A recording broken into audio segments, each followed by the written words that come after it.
I see you've hatched a Triceratops. Might be cute now, but that's only gonna last for about a week. Well, if I had a nickel for every time I've heard that one. Welcome to Virtual Realms. I'm Ranger One, and we are playing Jurassic World Evolution. This is a game that I've kind of had my eye on for a while. I've never really played a game like this. I mean, yes, I've played, dinosaur games like Ark before, but I've never really played a park builder game like this before. And of course, particularly not one with a dinosaur theme to it. And we need to hatch out some Strathomimus. Well, I have spent the better part of last night playing this game. I wanted to get the handle on the mechanics of the game, the camera movement, how the different menus responded and where they were located. And I thought about starting all over from scratch, but really most of the beginning is more or less just a tutorial on how to play the game. And I'm pretty sure that a lot of you have already been watching or have seen excerpts from this game and already get the general idea.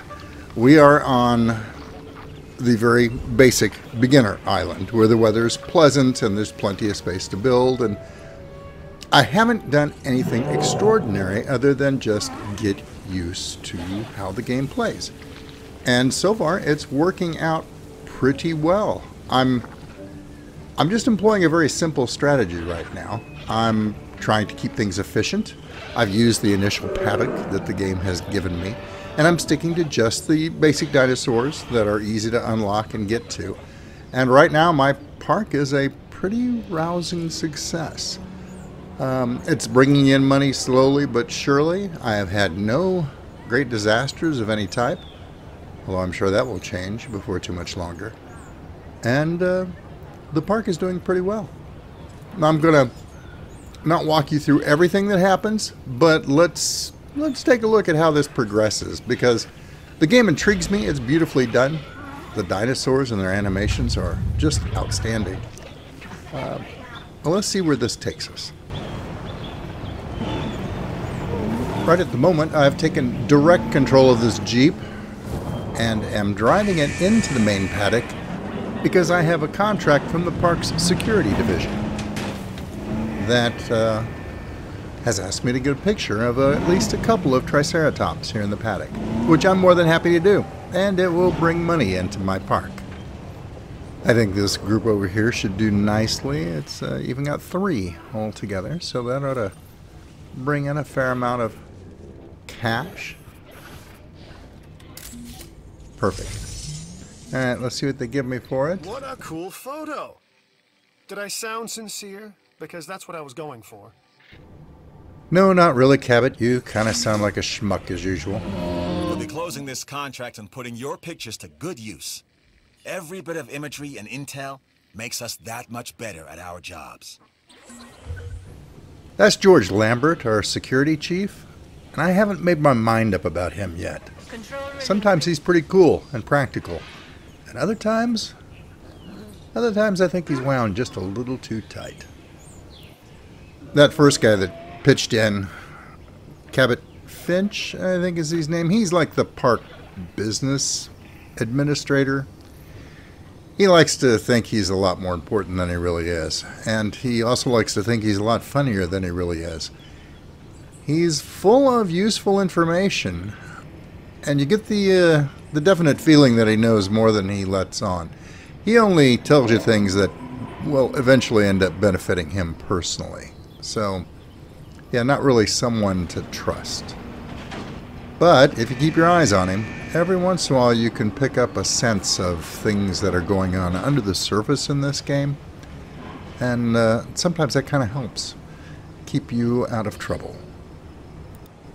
Well, we'll leave the appropriately named rangers be and let them do their job.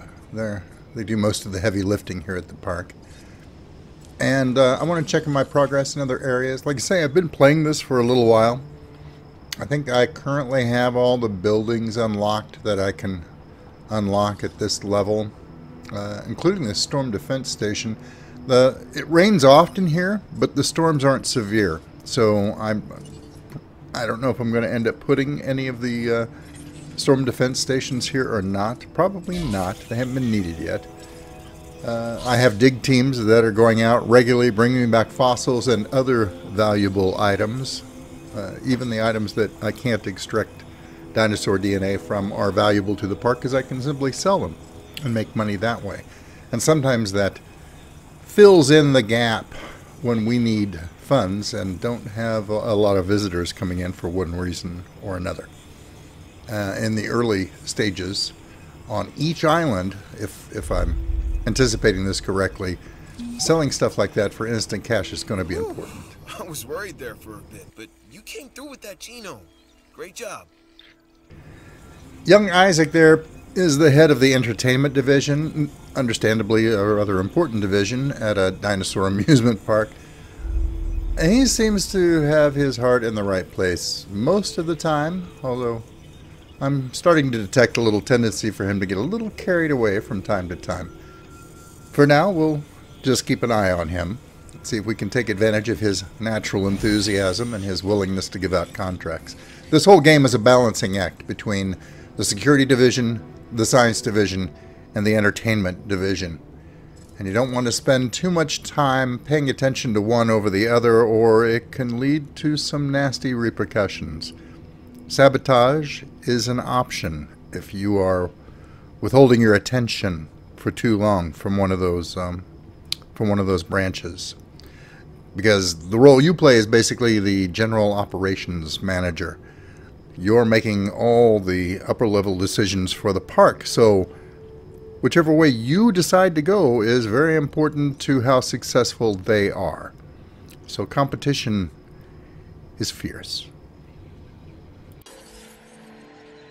Now I foresee two inevitable questions to come up from you guys. The first being, am I stopping my other recordings of Ark? No. I'm still going to play Ark, absolutely. But I want to kind of expand my horizons a little bit. I've had some changes in my personal situation, and I'm having to seriously consider other options as to how I've been doing things. One of those changes was the university where I've worked for a decade or so. Got themselves in a bit of a financial situation, and they had to lay off a rather sizable chunk of their staff, and that unfortunately included me. So I'm going to be having to do some job searching, because this little channel is absolutely not here to support me. Maybe one day, perhaps in my golden years, which are actually pretty close now that I think about it. But but right now, no. So we're going to have to make some changes along that line. And that means that I'm going to have to probably make some changes as to how I handle this channel too. But we'll see. We'll see. I don't think it's going to be anything too earth-shaking. The second question that I anticipate people asking me is this game any good? Would I recommend getting it? Well, that's kind of hard to say. Let me put it this way. I anticipated the first night I sat down with this game to spend an hour or so playing the game and getting used to the mechanics. I mean, I knew very well that I was not used to playing a game like this. It was going to take me a while just to get the basics under my belt. But I ended up playing it until about 5 in the morning because it was engrossing. It kind of sucks you in. There's always something to do, usually something that's either clever and engages your brain, forces you to think a little bit, or something that's just beautiful to watch. And that, to me, says quite a bit. So I think, yes, I would recommend buying it. In this case, it was just released. You might wait until it goes on sale. But if you don't, I certainly wouldn't blame you. I didn't wait for it to go on sale because I wanted to get it and just start on it. I was procrastinating. I was letting a lot of things distract me in the background, and I just decided to do it. And a lot of people have spent full price and snapped this game up. And I think they'll do well at full price. But we know how Steam works. You know there's going to be some sales on it coming up in the relatively near future, and if you're kind of on the fence like I was for a while, you might wait. But yeah, I'd say seriously consider buying it if you like this genre of game, the park building games, and if you like dinosaur games of any type. It didn't take even an old codger like me all that long to pick up how the interface worked and how the menus worked. It was pretty self-explanatory. The camera work was a little bit beyond me for a while, and I had just engaged my brain. That would have been simple too. So, but once you get the hang of the controls and can make the camera go where you want it to, everything else falls into place. So, anyway, yeah, we'll probably be seeing more videos of Jurassic World Evolution here on the channel. If you are good with that, let me know in the comments below. And if you're not a fan of me covering this game on my channel, let me know that too. I know a lot of channels are covering this game right now. And maybe my voice is just one voice too many. But let me know what you think in the comments below. This first video is just intended to be an introduction to the game itself. So I'll let you go for right now. And we'll pick it up next time around. And until then, take care.